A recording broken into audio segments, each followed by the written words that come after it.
The Galactic Academy's graduation ceremony was a spectacle of 1,000 worlds. Beneath the translucent dome of Station Harmony, cadets from across the known galaxy stood in perfect formation, their dress uniforms representing every imaginable species. The air hummed with translation devices and the collective pride of families who had traveled light years to witness this moment.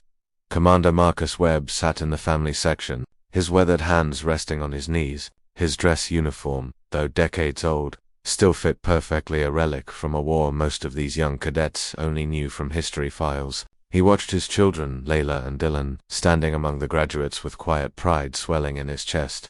Layla stood tall, her mother's sharp features softened by her father's steady gaze. Dylan, broader in the shoulders, had inherited Marcus's stubborn jaw. Both wore the silver insignia of the tactical division, and both had graduated with honors. Marcus couldn't help the smile that tugged at his lips. The ceremony proceeded with the usual pomp speeches from distinguished officers, the presentation of colors, the oath of service. Marcus had heard it all before, spoken these same words himself 40 years ago, but hearing his children recite them made the ancient vows feel new again. Then came the moment he'd been dreading and anticipating in equal measure, the traditional greeting between graduates and their families before the final commissioning. As the assembled crowd rose and began to filter toward their loved ones, Marcus stood, rolling his shoulders to ease the old tension that never quite left. He'd removed his jacket earlier. The hall was warm with so many bodies and now wore only his crisp white shirt, sleeves rolled to his elbows. The tattoo on his right forearm was clearly visible, a black emblem of crossed rifles beneath a setting sun, surrounded by a wreath of thorns. Beneath it, a series of coordinates and a date. Simple, stark, unmistakable to anyone who knew what it meant. Layla reached him first, throwing protocol to the wind as she embraced her father.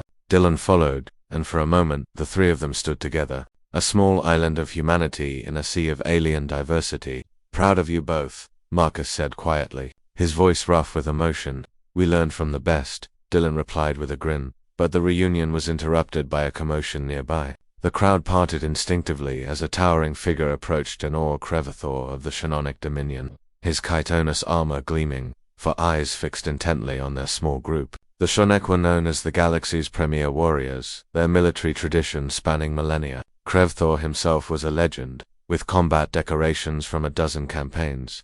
The general stopped 3 paces away, his massive form casting a shadow over Marcus and his children. For a long moment, he simply stared, his translator device remaining silent. The crowd around them fell quiet, sensing something significant was unfolding. Crevthor's eyes were locked on Marcus's forearm. "You," the general said finally, his voice like grinding stone even through the translator. "That mark, you were at Carsus 7. It wasn't a question." Marcus met the alien's gaze steadily, decades of command discipline keeping his expression neutral. "I was." Layla and Dylan exchanged confused glances. Their father rarely spoke of his service, and never about Carsus 7.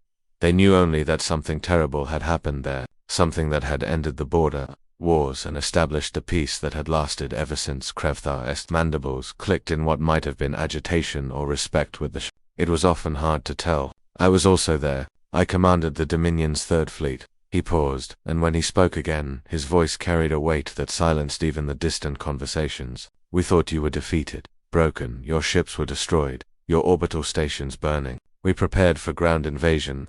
Marcus said nothing, but his jaw tightened almost imperceptibly. "Then you did the impossible," Crevthor continued. 200 human soldiers, no armor support, no air cover, no hope of evacuation. You held the communication relay for 6 days against 15,000 of my warriors. You shouldn't have lasted 6 hours.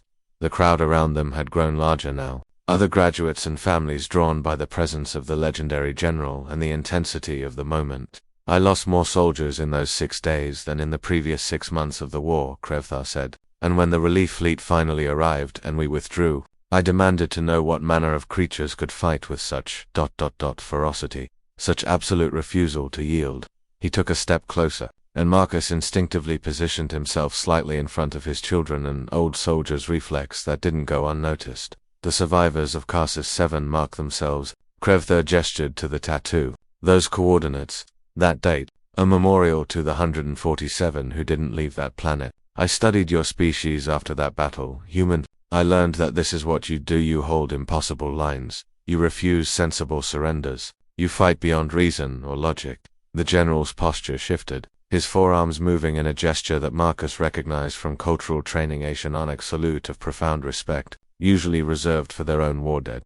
You taught the Dominion a lesson that day. Commander Webb, you taught us that humanity's greatest weapon isn't your technology or your tactics. It's that you simply don't know when you're beaten, and more terrifyingly, you don't care.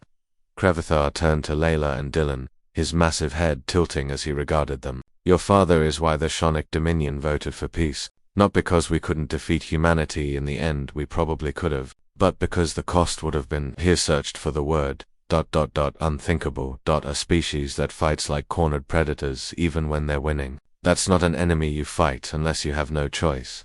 He looked back at Marcus. I have told this story to every class at our war college for 30 years. The humans of Carsus 7, how 200 held against thousands, how you turned a relay station into a fortress of corpses and refused to die until you'd bought enough time for your fleet to regroup. His mandibles clicked again, and now I stand at a graduation ceremony, and I see one of those legends watching his children join the service that he nearly died for. The general straightened to his full imposing height. It is an honor, Commander Webb, and to your offspring you carry a legacy of courage that spans the stars. Do not take it lightly. With that, Krevthar turned and walked away, the crowd partying before him like water. In the silence that followed, Layla looked at her father with new eyes. Dad, you never told us. Marcus wrapped an arm around each of his children, pulling them close. Some stories are heavy, sweetheart. I didn't want them to define you before you had a chance to define yourselves. He smiled, pride evident in his tired eyes.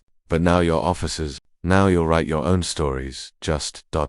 Try to write happier ones than mine. Yeah. Dylan gripped his father's shoulder. We'll do our best. But if the galaxy needs us to hold the line, he glanced at his sister, who nodded firmly. ... We know how it's done. Marcus laughed, the sound carrying relief and love and a father's eternal worry. That's what I'm afraid of. As the ceremony resumed and his children returned to their formation for the final commissioning, Marcus Webb stood among the families of 100 worlds, his old tattoo a reminder of the price of peace, and watched his twins step forward into a galaxy that his generation had bled to protect. The coordinates on his arm would always point to Carsus 7, but his heart pointed here, to this moment, to this future that he and 147 others had bought with everything they had. It was worth it. Every scar, every nightmare, every impossible day on that Helldash world, that it was worth it.